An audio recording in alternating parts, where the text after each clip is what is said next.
First world America में भी जुर्म तब तक जुर्म नहीं जब तक कानून अपने ताबे है। यानी कैपिटल हिल का हमला बाइडेन की हुकूमत में मुल्क का सबसे बड़ा जुर्म यानी बगावत था, और ट्रंप के जुम्बिश कलम यानी साइनों से वो तोड़ फोड़ का जुर्म मासूमियत बन गया। जी हाँ, सिर्फ एक ऑर्डर ने सब माफ़ कर दिया। क्या वहाँ भी एक ऐसा ही अमल हुआ था? तोड़ फोड़ एक दौर में नाहक थी और बदलते दौर में वो बिल्कुल बरहक हो गई। ऐसा तो हमारे मुल्क यानी थर्ड वर्ल्ड ममालिक में होता है, यानी जिसकी लाठी उसकी भैंस। वैसे तो आते ही सदर ट्रंप ने कई हुक्मनामे जारी किए, मगर इनमें से एक एग्जीक्यूटिव ऑर्डर ऐसा भी है जिसने अमेरिकी तारीख को एक साइड पर रख दिया है।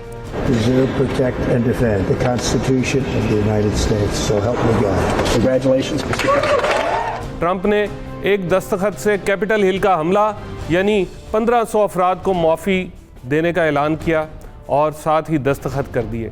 कैपिटल हिल वो इलाका है जहां अमेरिकी पार्लियामेंट है, और ट्रंप बाइडेन से जब पिछला इलेक्शन हारे तो उनके हामियों ने इलेक्शन मानने से इनकार कर दिया था और साथ ही कैपिटल हिल की इमारत पर हमला कर दिया था। कुछ हलाक भी हुए, कुछ पुलिस वालों को ज़ख्मी किया। एक तरक्की याफ्ता मुल्क में नताइज ना मानना, मुल्क की सबसे अहम इमारत पर हमला करना, पुलिस यानी रियासत को मारना, ये ऐसे जराइम होते हैं जो किसी भी सूरत इदारे या कानून माफ़ नहीं कर सकते, लेकिन अमेरिकी सदर कर सकते हैं, और उन्होंने ऐसा ही कर दिखाया। वो अपनी इलेक्शन कैंपेन में भी कहा करते थे कि जैसे ही वो आएंगे वो सब कुछ माफ़ कर देंगे। हालांकि इनकी तोड़ फोड़ करने वालों को अदालतों से सज़ाएं मिल चुकी थीं, लगभग छोटी मोटी सज़ाएं नहीं, 20-20, 22-22 साल की सज़ाएं थीं, जो सिर्फ एक झटके में ख़त्म हो गया। एग्जीक्यूटिव ऑर्डर अमेरिकी सदर के पास एक ऐसा हथियार है जिसको इस्तेमाल करने के लिए उन्हें अपनी पार्लियामेंट यानी कांग्रेस की मंजूरी भी नहीं चाहिए होती। अमेरिकी सदर की तरफ से वफाकी हुकूमत को जारी होने वाला ये हुक्मनामा हतमी होता है, चाहे मामला छोटा हो या बड़ा। जो उनके दस्तखत होंगे बस वो हतमी हो जाएगा। जैसे वर्ल्ड वॉर 2 में 1942 में सदर फ्रैंकलिन डी रूजवेल्ट ने एक इलेक्शन ऑर्डर के ज़रिए 1,20,000 जापानी अमरीकियों को जेलों में डाल दिया था। यानी एक ऑर्डर दिया और ढूंढ ढूंढ कर जापानियों को अमेरिका के अंदर जेलों में डाल दिया। ऐसे ही 2015 में क्रिसमस इवनिंग के मौके पर सदर ओबामा ने आधी छुट्टी का ऐलान किया था। शायद यही वजह है कि अमेरिकी सदर की कुर्सी को दुनिया की ताकतवर तरीन कुर्सी समझा जाता है। अब आते हैं मिस्टर प्रेसिडेंट के और जो बहुत से उन्होंने हुक्मनामे जारी किए हैं, उनमें बड़े बड़े हुक्मनामे क्या थे जिसके ऊपर दुनिया चौंक गई है, बल्कि अपनी रियासतें वहाँ पे चैलेंज कर रही हैं। अगरचे अमेरिका में भी पॉलिटिकल पोलराइजेशन अपनी इंतहाओं को थी, सियासी तकसीम, सियासी दुश्मनी बन चुकी थी। खुद ट्रंप पर 100 से ज़ायद मुकदमात थे जो सदर बनते ही सदारती इम्यूनिटी में कहीं दब गए, बल्कि कुछ को तो बाकायदा तौर पर ख़त्म करके इनको सफ़ा हस्ती से मिटा दिया। ये कहानी सुनकर आपको कुछ कुछ पाकिस्तान के हालात की मुशाबत मिलती है। यानी अमेरिका में 6 जनवरी और पाकिस्तान में 9 मई का सूरज एक जैसी रोशनी लेकर तुलू हुआ था। कैपिटल हिल यानी कोर कमांडर लाहौर का जो घर था उसको जलाया गया था। वहाँ भी रियासत पर हमला हुआ, यहाँ भी उसी तरह रियासत ने माइंड किया और शदीद माइंड किया।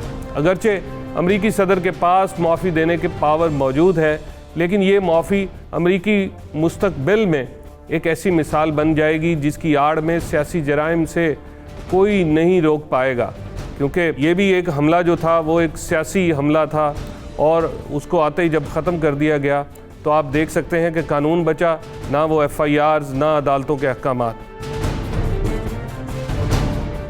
ट्रंप ने अमेरिकी सरहदों को महफूज करने के लिए भी अपनी बॉर्डर्स को सील करने का ऐलान किया है।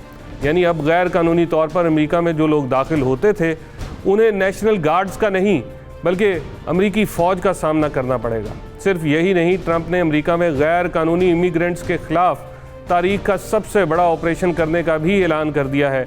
यानी अब अमेरिका में जो गैर कानूनी लोग ठहरे हुए हैं नेशनैलिटी के चक्कर में, उन्हें ढूंढ ढूंढ कर डिपोर्ट कर दिया जाएगा। और बड़ी मज़े की बात है कि अमेरिका में जो भी बच्चा पैदा होता था तकरीबन 150 साल से उस बच्चे को वहाँ की नेशनैलिटी दे दी जाती थी। लोग यहाँ से जाते थे और वहाँ जाके अपनी फैमिली प्लान करते थे, मगर अब ऐसा भी नहीं होगा। वहाँ पे जो बच्चा पैदा होगा ये ज़रूरी नहीं कि उसको वहाँ की नेशनैलिटी में मिले।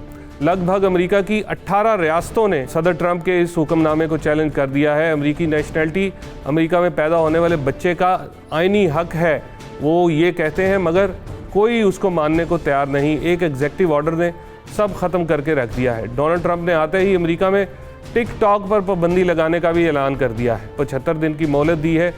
आपको पता है ना, टिकटॉक जो है वो चाइना की ऐप है और बड़ी मशहूर और मारूफ दुनिया में ऐप है, लेकिन उसे 75 दिन की मोहलत देने के साथ सदर ट्रंप ने कहा है कि अगर उन्होंने अपना बिजनेस अमेरिकियों के साथ मिलकर ना किया, यानी अमेरिका को अगर रेवेन्यू ना दिया, तो इस पर मुकम्मल तौर पर पाबंदी लगा देंगे और इसके टैरिफ में भी इजाफा कर देंगे। वो सदर ट्रंप चाहते हैं कि लगभग 50% शेयर जो हैं वो अमेरिका को दिए जाएं, तब हम अमेरिका में टिकटॉक को चलने देंगे।